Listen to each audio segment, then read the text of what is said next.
was a challenge to try and capture something as iconic as Alcatraz. You know about this. This is arguably the most famous prison in the world, and now you're in it. Just the space, the physicality of it, because it's quite claustrophobic. When modern-day prisons are designed, they really consider not intimidating people or making the spaces, as least stressful as possible. Well, Alcatraz didn't suffer from those restrictions. They did the research, they went out, studied Alcatraz, not just from books or internet. They were actually there to feel the environment, so it really sets a mood that gets you a little spooked. Well, we kind of started with the base layout of Alcatraz. The entire island we ended up roughing out in kind of a white box form, and then figuring out what play spaces we wanted to use out of that, what would be the most interesting areas to play in, and the connections between spaces, and spaces that the public doesn't necessarily get to go into.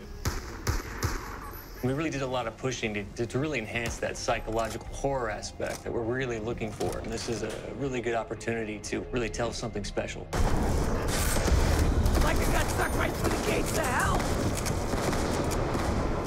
This time around, I feel like it's been identified that there are these side missions that you're going to go out and try to accomplish. Al and the rest of the groups put together this escape plan, but the point is to get the parts and assemble this plane so they can get off the island. We did something new for the first time. We have actually contextual music that goes off. So that's a first for zombies. And it's all based around this horror thriller aspect. Every location will have a specific stinger that you hear when you find it, when you discover it, when you start unraveling the story. We start building on the music that you're hearing, and it's really enhancing that experience and going along with it in parallel.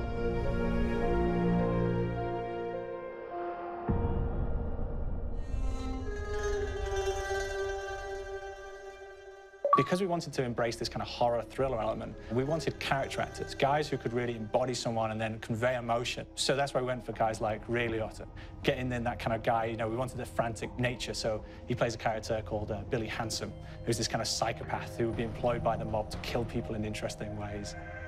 Chaz Palminteri, he plays a guy called Sal DeLuca, an old mob boss. Michael Madsen playing Finn O'Leary. He's kind of worked himself from the floor, from the streets. He's got his hands dirty in the blood and the guts a couple of times. And then we had Joe Pantoliano, and he plays Arthur Arlington, who's nicknamed the Weasel. Those guys, they bring a quality and a subtlety and timing that you can't really identify or try to recreate. Bring it on, you dirtbags! You start off in the afterlife mode, and that's just going to be what's going on. You're going to try to solve the mystery from the second you start. Afterlife, to me, brings a new element, like a new puzzle element. It forces me to think a little bit more or look for the clues or kind of think of zombies on a slightly deeper level. You see clues throughout the map that tell you, ooh, perhaps if I'm in the afterlife, I can interact with this object, or there's some puzzle going on here that I need to be in the afterlife. Back east, I whacked a dirty dentist with one of these. Took forever, too. Alcatraz has a Civil War kind of fort background before it turned into a penitentiary.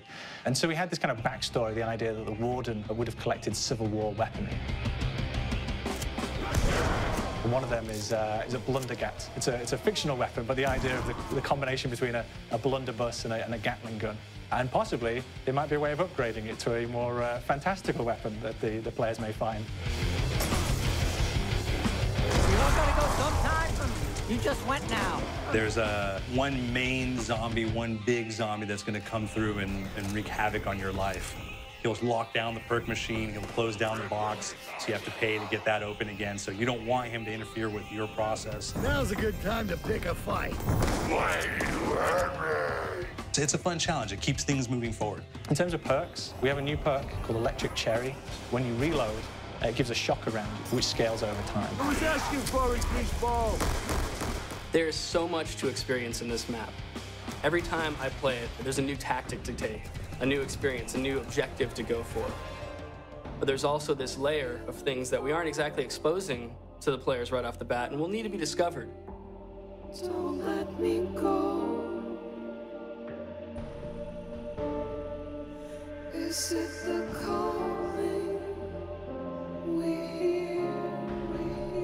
We've got the undead in there, we've got these historical elements, and these fantastic actors all seem to be with peace with each other in this kind of same world. So It's magical, and our team is incredibly excited by it. This is the call.